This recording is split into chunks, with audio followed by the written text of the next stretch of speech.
proud to be the newest member of Film Aid's Global Artists Council. I was watching the film today and I saw one line that really hit home. Film is a powerful tool for communication. I think that's why we're all here, to celebrate cinema.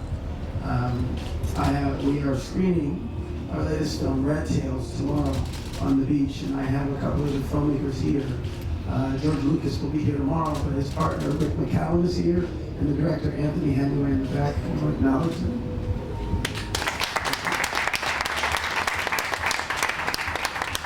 Red Tails tells the powerful story of the Tuskegee Airmen from their contributions to the war efforts of World War II.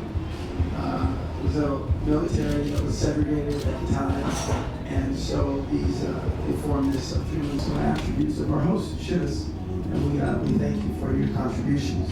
Shivas also provides important funding to nonprofit organizations. One of those worthy nonprofits is Film Aid International.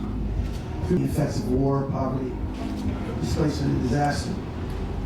Whether it's providing uplifting and healing to a screening of a beloved Hollywood classic or making films addressing local public health and safety issues, Film Aid's work with refugees and other communities in need shows the unique power of this medium that we've all devoted our lives to, obviously. That's why we're here and can enjoy the sun.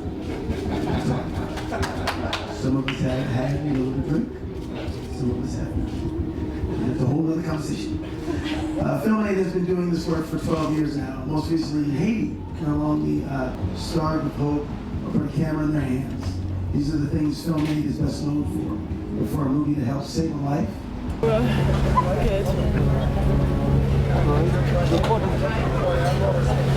Okay, so I guess as an actor you're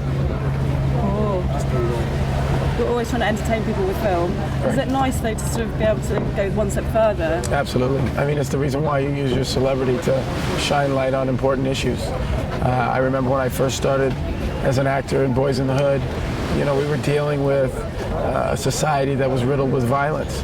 And the best way to expose that violence and to shine a light on it was to make a film about it. And that movie, I believe, was a powerful tool and message to express to the world that this community was in dire need.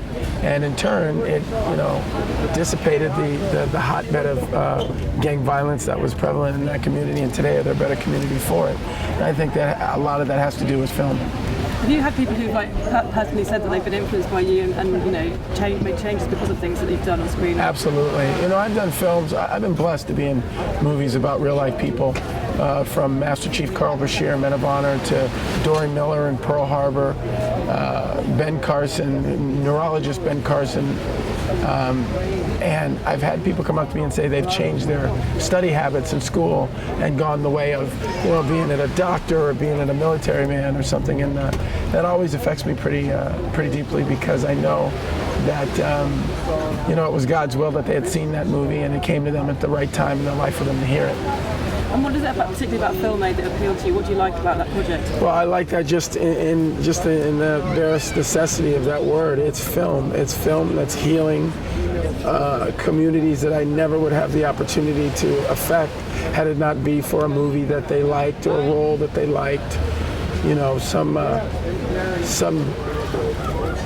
day-to-day aspect of their life that they see reflected in something that I've done on screen, and they say, you know, that's me, that can be me, and it makes them better themselves. I think that's important. Again, film is a very powerful tool for communication. And what about, have you had a chance to travel much to any of these areas and any of these places, and would you like to? Yeah, I was in Nigeria. I was in Port Harcourt and Yenagoa and Lagos, and they had this thing called the African Academy Awards, and we kind of presented an award to some of these young filmmakers, and I got to sit and talk with the people, and it was a powerful 8 days for me, and it made me really open my eyes to the plight of these certain societies around the globe that we really need to help heal. It's also quite nice to have that balance, because the movie star world is such a surreal, bizarre one extreme, and then do you find it kind of grounding to have that whole experience and be able to see all aspects? Oh, sure. You know, I have kids, 2 boys, 15 and 17, a little girl at 6. So, you know, I try to keep them, my wife and I keep them as removed from what I do for a living as possible. And it's very humbling to see them, you know, discover life's things, you know, society's, be it ills or triumphs, and you know, and to see them kind of soak up the knowledge of life and being influential on their lives it's a powerful thing. I mean, it's a powerful thing to raise children, I guess is what I'm saying, very poorly, but you know, to have that opportunity to do that for a community of people in a lot of the same way and attributes through cinema is, you know, it's a great, mighty responsibility. And also quite nice to do it in somewhere like the Cannes Film Festival, where, you know, the attention is a lot on the red carpet. That's right. To bring something a bit real to it as well. Is that nice for you to kind of be involved here as well? That's right. You can. Yeah, whenever you're at a festival, you know, it's a hotbed of activity, you know. There's controversy, there's just things there's activity every day, and if you can get the zeitgeist in that and project a positive message, shine a light on the community, like, you know, in Kenya and whatnot, why not? Why not take the opportunity to do some good? Is there any other charities that you're specifically involved in that you...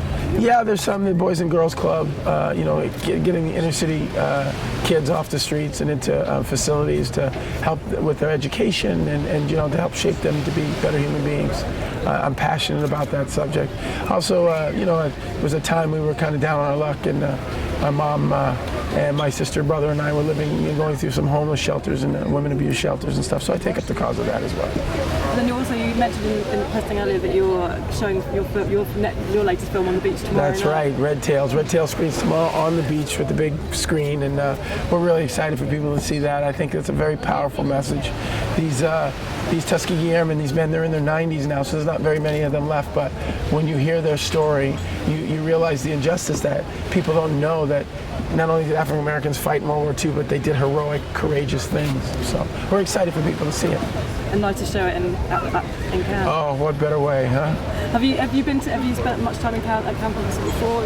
Yeah, this is probably my 5th or 6th Cannes, and you know, everyone is unique and special, and you know, it's hard to say you're working. It really, really is, you know. Well, thank you so much. Anytime. That was really great. Thank you. How long are you in for? Shower happening. I know. Right? I heard. What do we call it? You said you thought it was like shivers raining down. A monkey's wedding. There we go. Move through this stuff quickly. Brief interview just with these guys. We don't need any more beer, do we?